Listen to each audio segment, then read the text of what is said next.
बिहार विधानसभा चुनाव की रणभेरी बजने से पहले ही सियासी गलियारों में एक तूफान ने दस्तक दे दी है। ये तूफान उठाया है खुद चुनाव आयोग ने, एक ऐसे ऐलान के साथ जो सालों से विपक्ष की मांग रही है। एक ऐसा फैसला जो सैद्धांतिक तौर पर चुनावी प्रक्रिया में पारदर्शिता की सबसे बड़ी गारंटी माना जा सकता है। लेकिन इसी ऐलान के साथ एक ऐसा सवाल भी खड़ा हो गया है जो लोकतंत्र की जड़ों को हिला देने वाला है। क्या ये पारदर्शिता का कवच है? क्या ये मोदी, शाह और बीजेपी के लिए, जिन्हें राहुल गांधी कथित तौर पर वोट चोर कहते हैं, उनके लिए बड़ा झटका है? या ये पारदर्शिता का कवच एक बहुत बड़े खेल पर पर्दा डालने की कोशिश है? कहानी शुरू होती है पटना से, जहां 5 अक्टूबर रविवार के दिन भारत के मुख्य चुनाव आयुक्त यानी सीईसी ज्ञानेश कुमार ने एक प्रेस कॉन्फ्रेंस की। उन्होंने ऐलान किया कि आगामी विधानसभा चुनाव में सभी यानी कि 100% पोलिंग बूथों पर वेबकास्टिंग की जाएगी। इसका मतलब है कि हर बूथ पर होने वाली हर एक हरकत पर कैमरे की नजर होगी, जिसे लाइव देखा जा सकेगा। 100% वेबकास्टिंग यानी बिहार के हर एक पोलिंग बूथ पर हर एक कोने में एक अदृश्य पहरेदार बैठा होगा, एक कैमरा जिसकी पैनी नज़र से कुछ भी छिप नहीं सकता। धांधली, बूथ कैप्चरिंग, डराना धमकाना, सब कुछ अब लाइव रिकॉर्ड होगा। सालों से जो विपक्ष बीजेपी और मोदी सरकार पर चुनाव आयोग की मदद लेकर चुनाव जीतने का आरोप लगाता आया था, उसी चुनाव आयोग ने मानो एक ही रात में पलटी मार दी है। धांधली, बूथ कैप्चरिंग या किसी भी तरह की गड़बड़ी की गुंजाइश लगभग खत्म। विपक्ष जो सालों से मांग कर रहा था, जिस बीजेपी और मोदी सरकार पर चुनाव आयोग की मदद से चुनाव प्रभावित करने का आरोप लगाता रहा, उसी चुनाव आयोग ने क्या भाजपा को कथित तौर पर धोखा देते हुए विपक्ष के हाथ में सबसे बड़ा हथियार दे दिया है। दोस्तों, सीईसी ज्ञानेश कुमार ने सिर्फ वेबकास्टिंग का ही ऐलान नहीं किया, बल्कि सुधारों की एक पूरी लिस्ट पेश की जो सुनने में किसी भी लोकतंत्र के लिए संगीत की तरह लगता है। उन्होंने कहा, बिहार में वन स्टॉप डिजिटल प्लेटफॉर्म भी लागू कराया जाएगा। बूथ से 100 मीटर की दूरी पर हर प्रत्याशी अपने एजेंट को लगा सकते हैं। पोलिंग बूथों की 100% वेबकास्टिंग की जाएगी। यही नहीं, चुनाव को और सुगम बनाने के लिए कई और बड़े बदलाव की घोषणा की गई। तो क्या सुधार हुए आपको बताते हैं, लेकिन उससे पहले ये जानना जरूरी है कि राहुल गांधी अभी अपना पूरा हाइड्रोजन लेकर आने वाले हैं। तो क्या ज्ञानेश कुमार डैमेज कंट्रोल करने की कोशिश कर रहे हैं या फिर खुद को बचाने के लिए बीजेपी को झटका दिया जा रहा है? तो पहला जो बड़ा बदलाव है, ईवीएम पर रंगीन फोटो। अब ईवीएम पर प्रत्याशियों की ब्लैक एंड व्हाइट की जगह रंगीन तस्वीरें होंगी, ताकि मतदाताओं को पहचानने में कोई भ्रम न हो। मोबाइल ले जाने की सुविधा होगी। अब मतदाताओं को अपना मोबाइल फोन घर छोड़कर आने की जरूरत नहीं है। वे बूथ तक मोबाइल ला सकेंगे और वोट डालने से पहले उसे जमा करने की सुविधा होगी। बूथ पर अब कम भीड़ होगी। किसी भी पोलिंग बूथ पर अब 1500 की जगह मैक्सिमम 1200 वोटर ही होंगे, यानी ज़्यादा से ज़्यादा 1200 वोटर होंगे, तो वहाँ पे कतार भी लंबी नहीं लगेगी।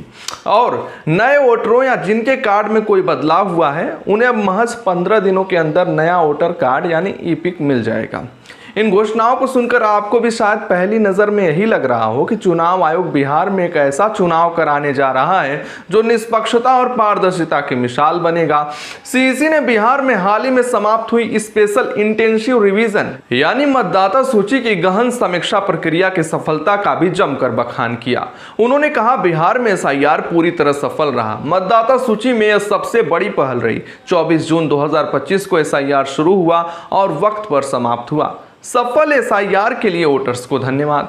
अब इसे पूरे देश में कराया जाएगा। उन्होंने इस प्रक्रिया में लगे 90,017 बीएलओस की तारीफ करते हुए कहा कि बिहार पूरे देश के लिए प्रेरणा बन गया है।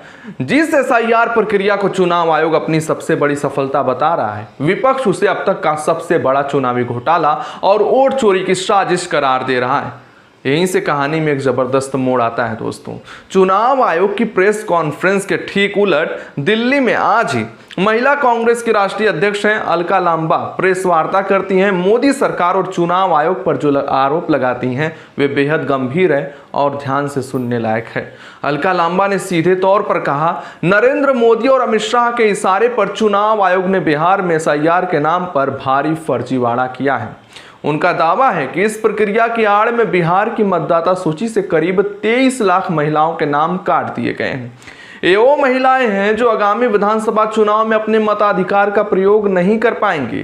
कांग्रेस ने इस मुद्दे पर जो आंकड़े पेश किए हैं वे चौंकाने वाले हैं। अलका लांबा ने कहा, बिहार में जिन 6 जिलों में सबसे ज्यादा महिलाओं के नाम वोटर लिस्ट से काटे गए उनमें करीब 60 विधानसभा सीटें आती हैं। समझ सकते हैं दोस्तों, 60 विधानसभा सीटें प्रभावित होने वाली हैं, अलका लांबा ने कहा है। इसमें गोपालगंज, सारण, बेगूसराय, समस्तीपुर, भोजपुर और पूर्णिया विधानसभा शामिल हैं। ये कोई मामूली आरोप नहीं है, ये सीधे सीधे लोकतंत्र के उस अधिकार पर हमला है जो संविधान हर नागरिक को देता है। विपक्ष का तर्क है कि ये नाम बिना किसी ठोस जांच के जानबूझकर काटे गए हैं और इनमें बड़ी संख्या उन मतदाताओं की है जिन्हें परंपरागत रूप से बीजेपी का वोटर नहीं माना जाता। ये तो सीट देखकर ही दोस्तों पता चल जाता है। अलका लांबा ने इसे वोट चोरी का नाम देते हुए एक देशव्यापी हस्ताक्षर अभियान का भी ऐलान किया, जिसमें 5 करोड़ लोगों के हस्ताक्षर जुटाने का लक्ष्य रखा गया है। उन्होंने कहा, नरेंद्र मोदी एक तरफ बिहार में चुनाव को प्रभावित करने के लिए महिलाओं के खाते में पैसे डाले जा रहे हैं, दूसरी तरफ उन्होंने चुनाव आयोग के साथ मिलकर बिहार की करीब 23 लाख महिलाओं के नाम वोटर लिस्ट से काट दिए। अब इन दो बिल्कुल अलग अलग तस्वीरों को जरा एक साथ रख कर देखिए दोस्तों।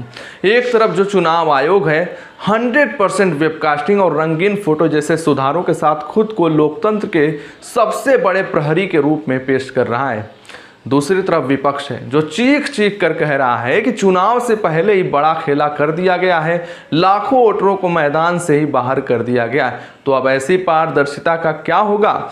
यह स्थिति एक बेहद असहज करने वाला सवाल खड़ा करती है। क्या चुनाव आयोग की पारदर्शिता की पहल एक छलावा है?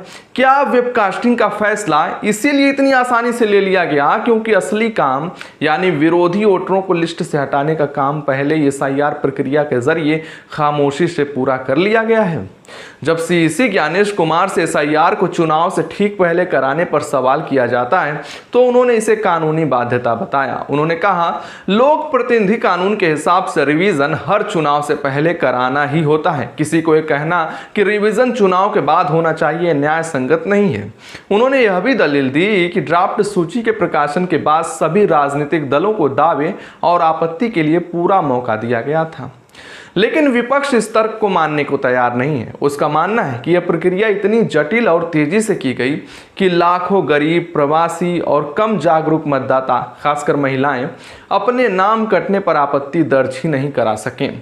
अब दर्शक यानी आप इस पूरी तस्वीर को कैसे देखते हैं? क्या आपको चुनाव आयोग की बातों पर भरोसा है कि सब कुछ नियम के अनुसार हुआ है और वेबकास्टिंग एक ईमानदार कदम है, या फिर आपको विपक्ष के आरोपों में सच्चाई नजर आती है जहां वेबकास्टिंग तो की जाती है लेकिन उसका डेटा जल्द से जल्द हटाने के लिए पहले ही कानून बना दिया जाता है?